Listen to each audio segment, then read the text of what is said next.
Hey, you're welcome to my YouTube channel. I want to talk to you about something I call the mysteries of the universe.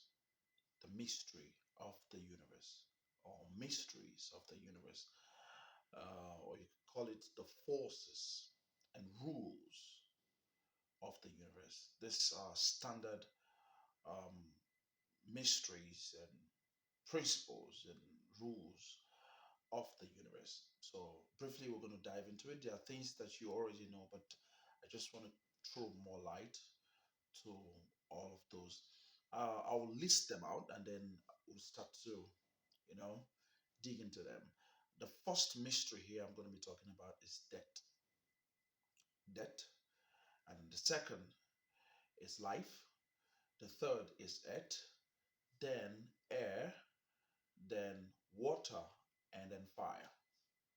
All right. So I'm going to be talking about this in all of this short time that we have together. My name is Isaac King EK, and you're welcome once again to my YouTube channel. Now, debt. I wrote a few things down, so I'm just going to be going back and forth. Debt. Debt does not like to be cheated. Debt does not like to be cheated. Life. Life loves to be repeated. Life loves to be repeated. And earth. Earth does not like to be vacuum. Does not accommodate vacuum. Earth does not accommodate vacuum. And air always would find its way out. The air would always find its way out to give life. Air is actually a life giver too.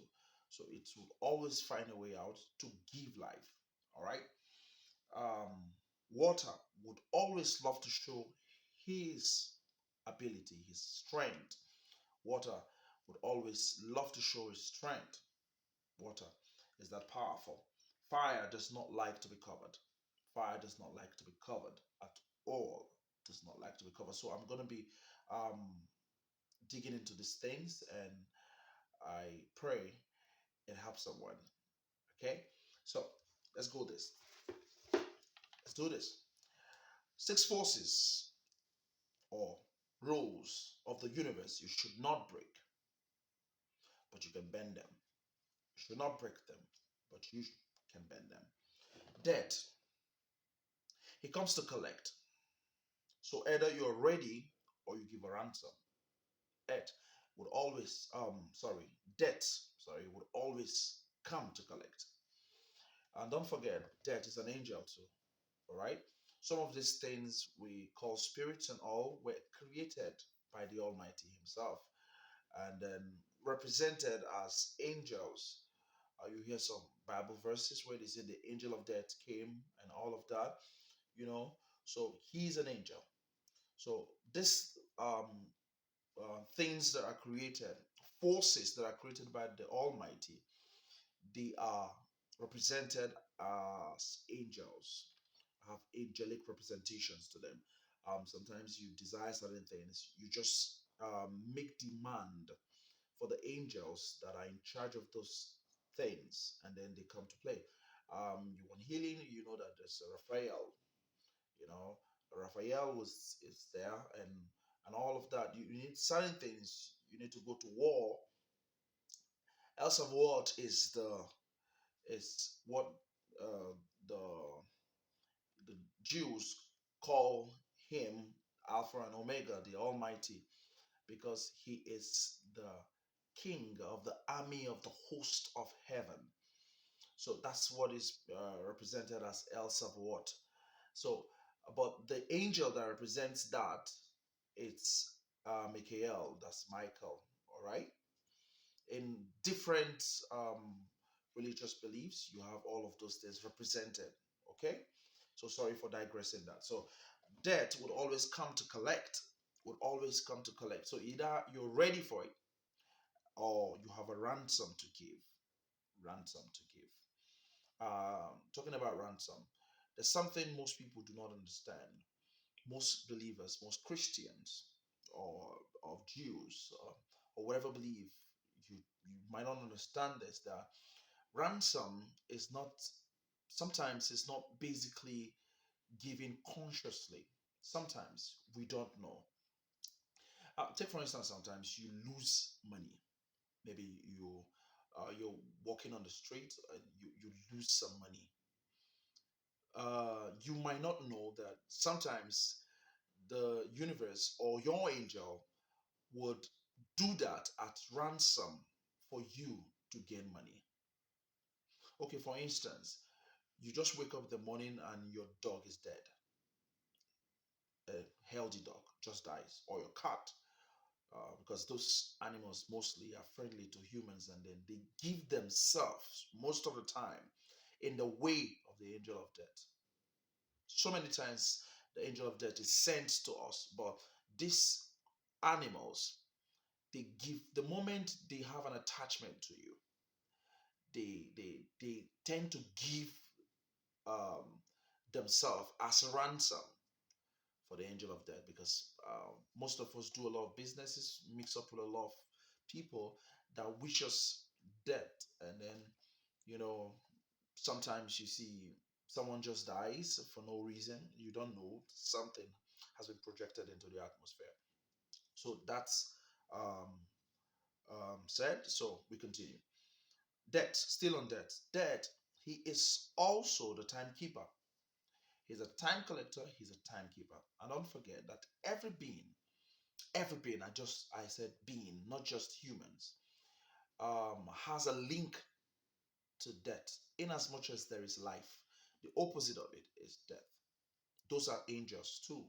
All right, life and death, they are both angels. Now, death is bounded by time. I think I wrote it here somewhere. When you don't have enough time currency, he finally takes you home. Now, it is time that we trade with, not just us as humans, even the immortals. There's a realm that is beyond time, which is the realm of the Elohim, his realm. It's beyond time. But most immortals too fear death, because their death is not our death. Their death is oblivion. When an immortal dies, they die, they like vanquish. I don't know if I can use the word. They enter into an oblivion. All right. So, but when a man dies, the man has is a tripartite being, so he has a soul and a spirit. Does a spirit do not die? Because the death of man is the birth of another man. I don't know how to explain that, but when a man dies, it's his soul that dies. The spirit recycles, which is I'm going to teach about reincarnations soon, so you get to understand that. All right. So death is not really death. Okay. Now I wrote something here. Death is the master of sequence and order. Every being fears him. Death is the master of sequence and order. All right. Every being fears it. Now death is not really death, to us humans.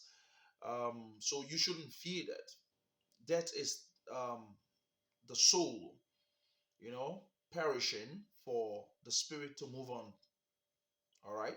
So that's just it. So that's why Christ says, should not fear he who could kill this. You know, it's not relevant. So fear he who could kill the spirit.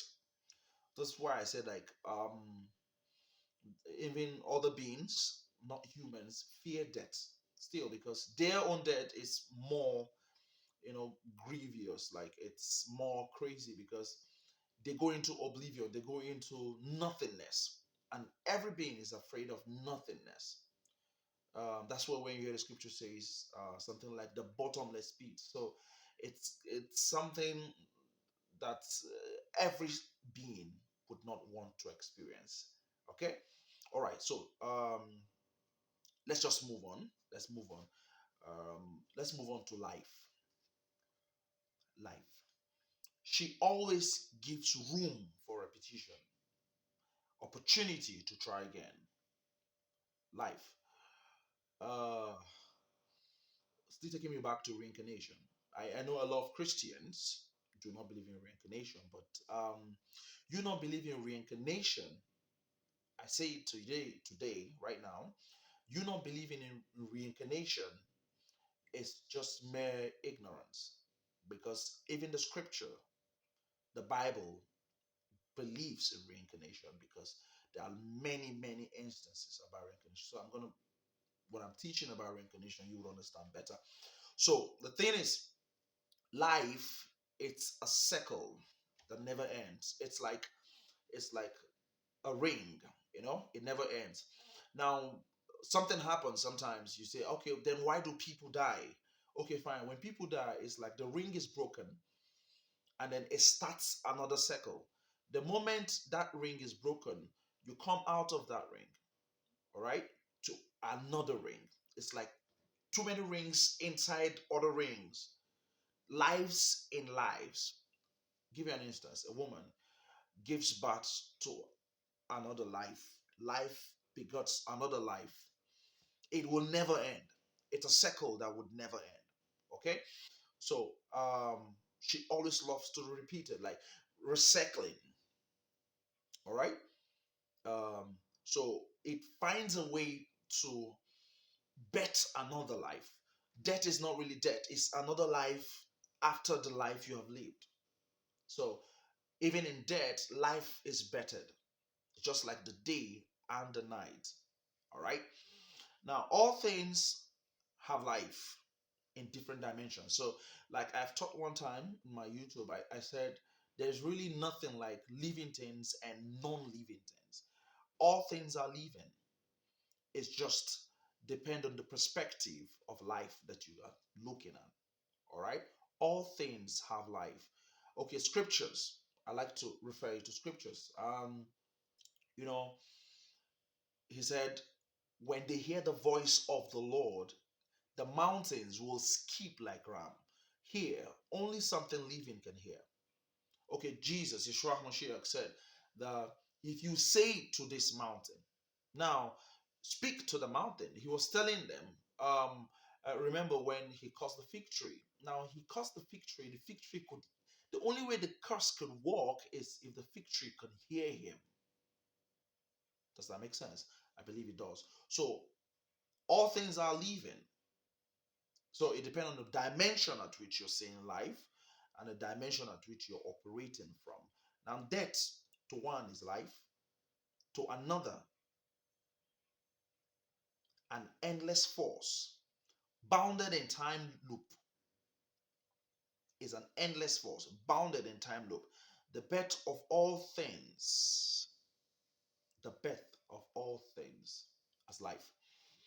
She always finds her way if you fight. Now, the thing about, let me explain this last line. Um, Sometimes your time is up, okay? But there's a scale that the universe uses to measure, all right? It's not man. That's why I dislike religion, because religion will measure for you who is going to live and who's going to die. But no, life has the scale. Life has the scale to measure. So who would live or who would die is measured by the scale. And sometimes it is measured by what you have done. Most of the time, it's measured by what you have done. So always try to be on the weightier side of the scale to gain favor. On the weightier side of the scale to gain favor. So when you fight, like, okay, I have done this. Okay, the king was supposed to die, and the prophet was sent to him, and prepare your home, you're going to die. And then he said, no, I don't want to die. This is my measure on the scale. I've done this, I've done that, I've done that. And then they added more life to him. So that's how it's measured. Okay, that's how it's measured. I'm going to come back to you on this. So I'm going to go. Don't forget, my name is Isaac King EK, and you are on my YouTube channel. Shalom. I love you. I'll be back.